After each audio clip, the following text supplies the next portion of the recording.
So ahead of America's presidential elections, there was a special interview, unexpected many would say. It's the big Trump-Musk conversation. So while I'm using the word interview, Musk refuses to use the word interview and say it was more of a conversation. Elon Musk, who's the owner of Tesla, we know about his SpaceX initiatives, also the owner of the social media site X, formerly Twitter. Elon Musk has already pledged support to Donald Trump. In this race for White House, assassination bid, Joe Biden, all of this, and in the previous interview, the presidential debate that we had seen, Trump now says he knew immediately it was a bullet when the assassination bid had happened. He knew his ear had been hit. Bullets flew over his head after he went down. All of that he's spoken about. So let's listen in to what did Donald Trump say to Elon Musk on Biden, assassination bid, on presidential elections.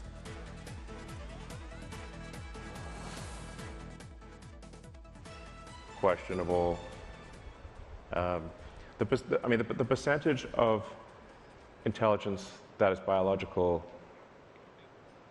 grows for the United States to absorb, everyone from Earth, or even a few percent of the rest of Earth is just not possible. So, well, Elon, we're going to have to finish this up. We're going to have the largest deportation in history of this country, and we have no choice. Otherwise, we're going to have a country. What they've done to our country. Think of it, with in Venezuela and in some of these other countries, crime is down 50, 60, 70, 80%. And you would be the same. You would have. Yeah. I'll tell you what. Venezuela has not gotten rid of all of them. They've gotten rid of about 70% of their really bad people. Their jails are about 50% put into the United States. Same with other countries. Sure. Some are at 30%, some are at 50%. They're all different. But the bottom line is they're all going to be at 100%. Why wouldn't you put 100% of it? Yeah. And they're doing it right now while this third-rate phony candidate. Don't forget, I beat Biden. He failed in the debate miserably. And, some people said, oh, gee, it's too bad. It's too bad he did so badly, or I did well in the debate. The first night they said, wow, one of the people at CNN said that was the greatest debate performance I've ever witnessed. And then 2 days later, they didn't talk about that. They just said he was bad. But that's okay. That's the way I get treated, and I don't mind that at all. What I can tell you is this. We cannot have a Democrat. We cannot have her. She's incompetent. She's as bad as Biden in a different. Yeah. Look, she hasn't done an interview since this whole scam started. And say what you want. This was a coup. This was a coup of a president of the United States. He didn't want to leave, and they said we can do it the nice way or we can do it the hard way. Yeah, they just took him out back behind the shed and basically shot him. What they did with this guy, and I'm no fan of his, and he was a horrible president, the worst president in history. And one of the reasons he was so bad, first of all, the Israeli attack would have never happened. Russia would never have attacked Ukraine, and we'd have no inflation. And we wouldn't have had the Afghanistan mess, if you think of it. Well, and we wouldn't have had Afghanistan. But we think of it. You take a few of those events away, and we have a different world. We would also have inflation was caused by oil. So let's try and understand what does this conversation really mean. Joining me from Washington, D.C., senior journalist Rohit Sharma for the latest on that. Rohit, they're calling it a conversation, not an interview. But what do you make of this interaction, this conversation that took place between Donald Trump and Elon Musk? Look, it is, in a sense, very free-flowing. We haven't seen a lot of pushback from Elon Musk on some of the things that Donald Trump has said. It is coming during a time when Donald Trump's campaign has hit it's hit a point where it's not moving forward. Kamala Harris has gained a lot of support. She's doing well in polls. And I think Donald Trump, what he really wanted to do was wait. What he said before is he wanted to wait until the end of DNC to come out and do these interviews. But I think he's realized, and the campaign has realized, that he needed to do something. He wanted to come out and do this interview in a very friendly manner. And that's what we've seen from Elon Musk. He's not asking the tough questions. He's letting Donald Trump talk about whatever he wants to talk about. He's jumped from everything from immigration to Iran, to China, to deporting people, to closing the Department of Education. He's been all over the place. And I think he's just trying to basically remind voters that some of the policy positions that he has probably very different from what Democrats have to offer. But then it's the same topics, the same things that he's been saying for the longest time, And he's hoping that this might actually resonate well with the voters. All right. Also, I want to understand here, Rohit, how will this conversation be seen in the USA? Because Elon Musk has very blatantly expressed support to Donald Trump. He, after all, owns one of the biggest social media sites today. So do you think there's any sort of a conflict of interest there, or all of that is accepted when it comes to, for now, having these discussions and conversations? Well, look, it is a very interesting dynamics, right? I mean, and we know this for a fact that Elon Musk was very upset 3 years ago, actually, when White House did an event at the White House. President Biden actually did, and they did not invite Elon Musk to that. It was about electric vehicles and whatnot. And since then, he's taken a position to oppose the Democrats, and then he finally endorsed President Trump.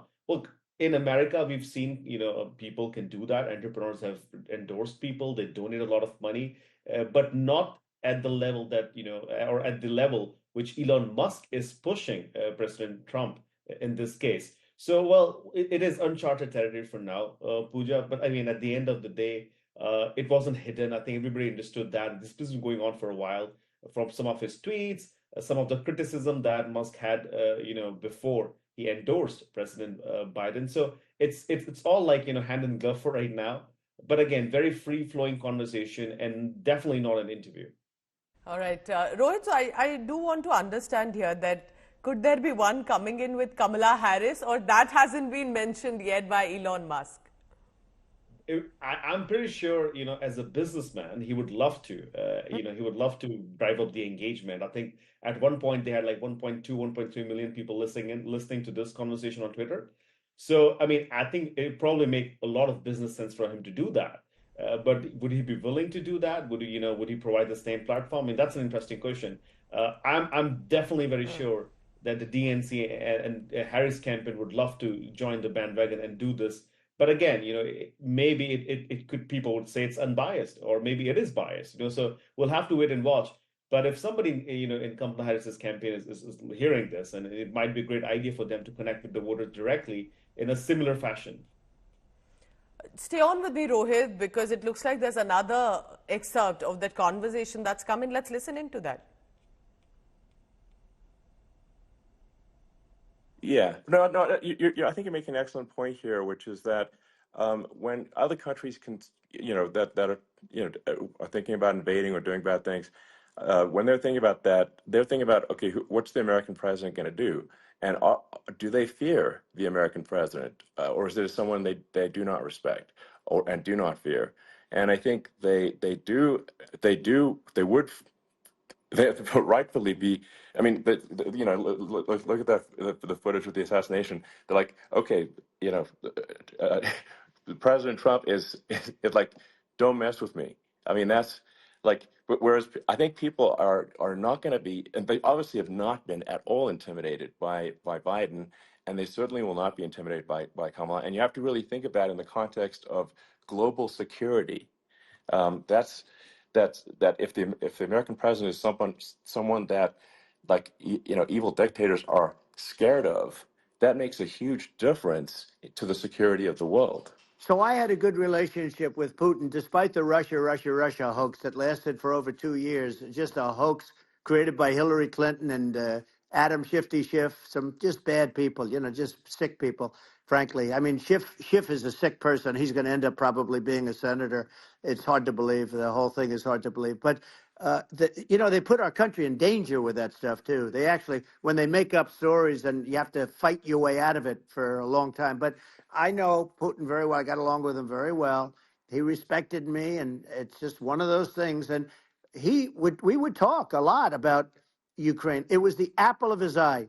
But I said, don't ever do it. Don't ever do it. I shut down Nord Stream 2. That was the big oil pipeline, the biggest pipeline in the world going all over Europe. I shut it down. Biden came, and then they say, Yeah.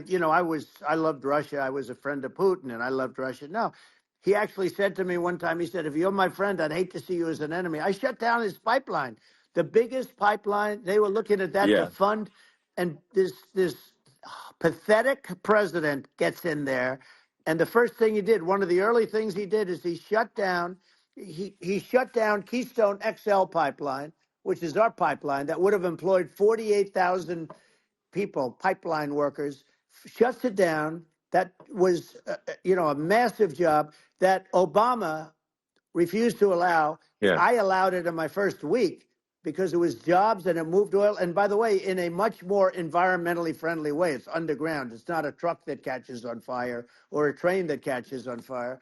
But think of it. He shut down the XL pipeline, the Keystone XL pipeline. He Yeah. shuts that down and he approves the Russian pipeline. Yeah. Does